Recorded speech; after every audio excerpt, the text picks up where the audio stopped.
오늘 본문에서 예수님은 기존의 유대교 전통을 깨트리는 파격적인 모습을 보여주고 계십니다.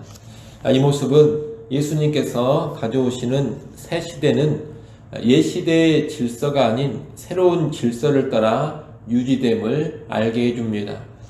예수님 이후를 우리는 신약 시대라고 부르는데, 이 신약 시대는 예수님이 오시기 전에 구약 시대와는 다른 질서로 살아가는 것입니다. 이것을 잘 보여주는 것이 21절, 22절의 말씀입니다. 21절, 22절 말씀을 같이 한번 읽어보겠습니다. 함께 읽습니다.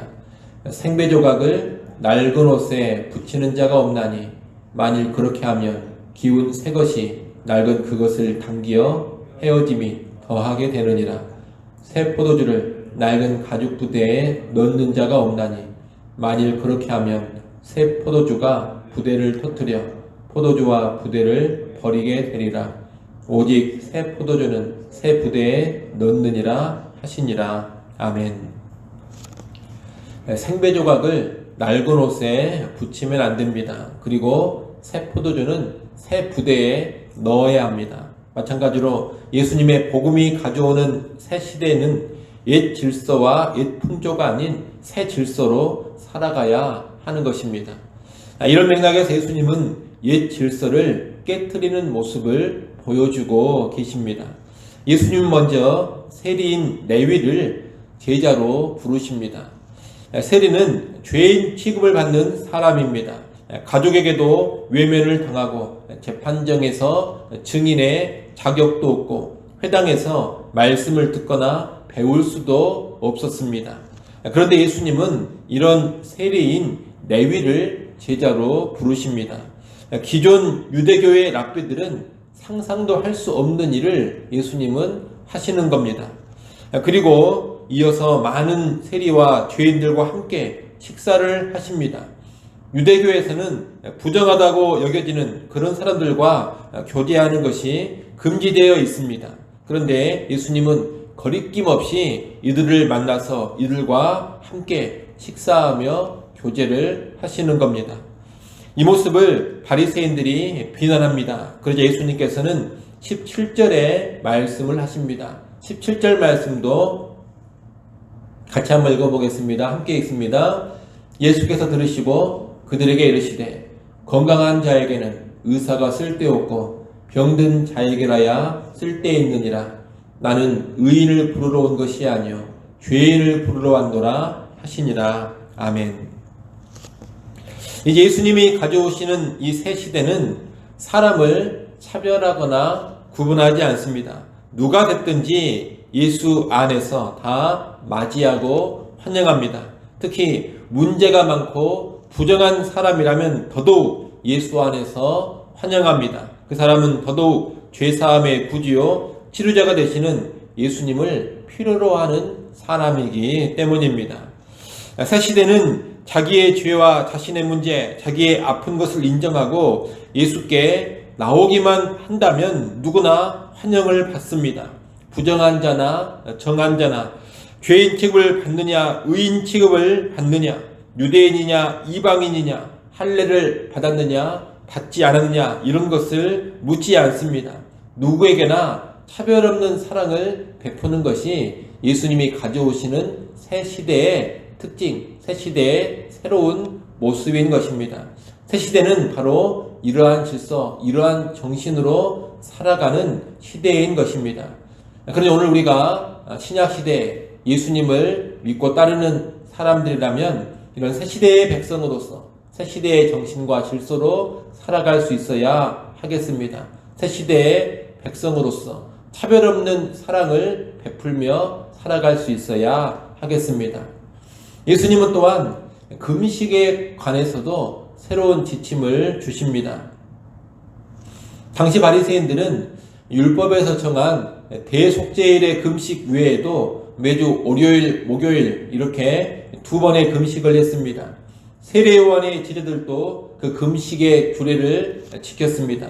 원래 하나님은 한 번의 금식만 명령하셨지만 바리새인들은 훨씬 더 빈번한 금식의 규례를 제정했던 겁니다.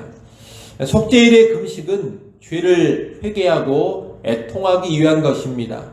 그리고 바리새인들이 이렇게 빈번히 금식한 것도 다른 이유가 아닙니다. 그들의 나라가 망하고 식민 지배를 받는 것이 죄악으로 인한 것임을 인식하고 그 죄를 애통하며 회개하기 위해서였습니다.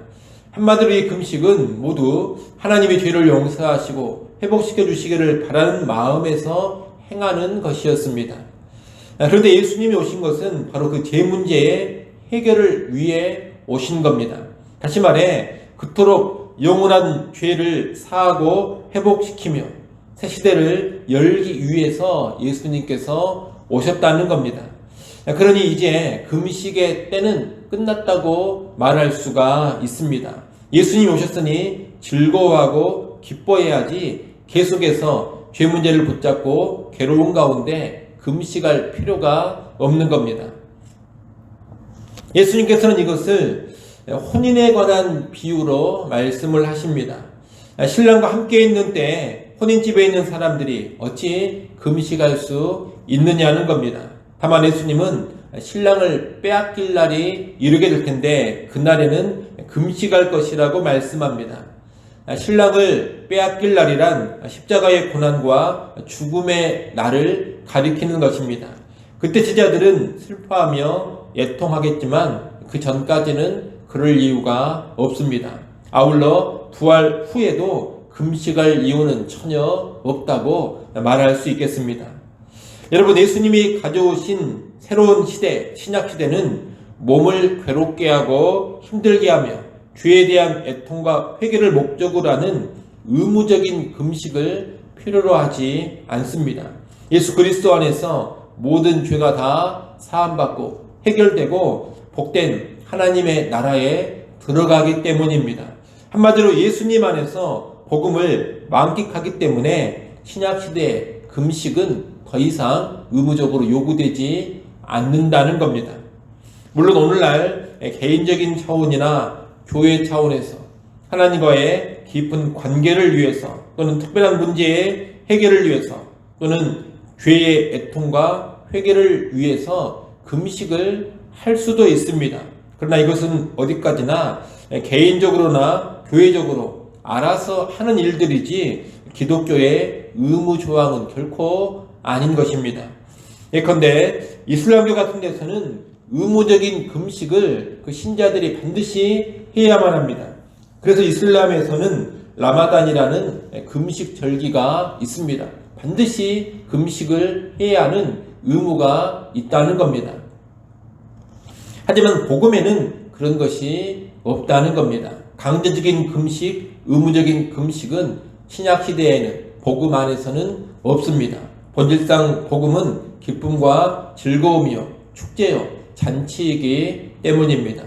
여러분, 새시대 예수님이 가져오신 신약시대는 기쁨과 즐거움의 시대요, 축제의 시대입니다. 그래서 의무적인 금식이 없는 겁니다. 이를 아시고 새시대 복음의 기쁨과 즐거움을 누려갈 수 있기를 바랍니다. 이를 잘 기억하면서 여러분 신앙생활 하실 때 몸을 괴롭게 하고 몸을 힘들게 하는 그런 방향의 신앙생활은 본질상 바람직하지 않다는 것을 잘 알고 살아가시면 좋겠습니다. 몸을 괴롭게 하는 신앙생활이 아니라 복음 안에서 기뻐하고 즐거워하고 축제를 누리는 그런 신앙의 삶으로 나아갈 수 있기를 간절히 소원합니다. 기도하겠습니다. 하나님 아버지, 구주이신 예수님께서 가져오신 새시대, 신약의 시대는 차별이 없는 사랑의 시대요, 기쁨과 즐거움의 시대임을 잘 알게 하여 주시옵소서.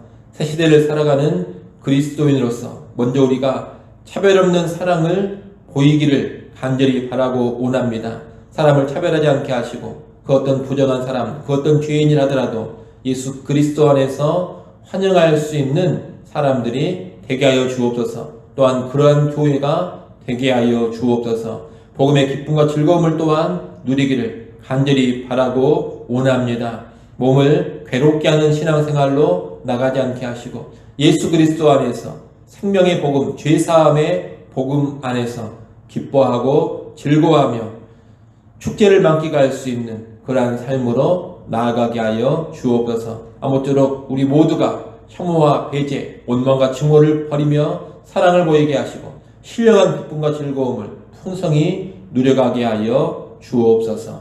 이 시간 하나님께 나와 기도합니다. 우리의 기도 소리를 들으시고 은혜를 베풀어 주옵소서. 청년부 수련회 가운데 있습니다. 하나님 함께하여 주시고 청년들의 마음을 열어주시고 말씀과 기도와 찬양 가운데 성령님 강하게 역사하셔서 놀라운 변화가 있게 하여 주옵소서. 살아계신 하나님, 부활하신 예수 그리스도 역사하시는 성령님을 그들이 풍성히 경험하고 누리게 하여 주옵소서. 예수님의 이름으로 기도드리옵나이다. 아멘.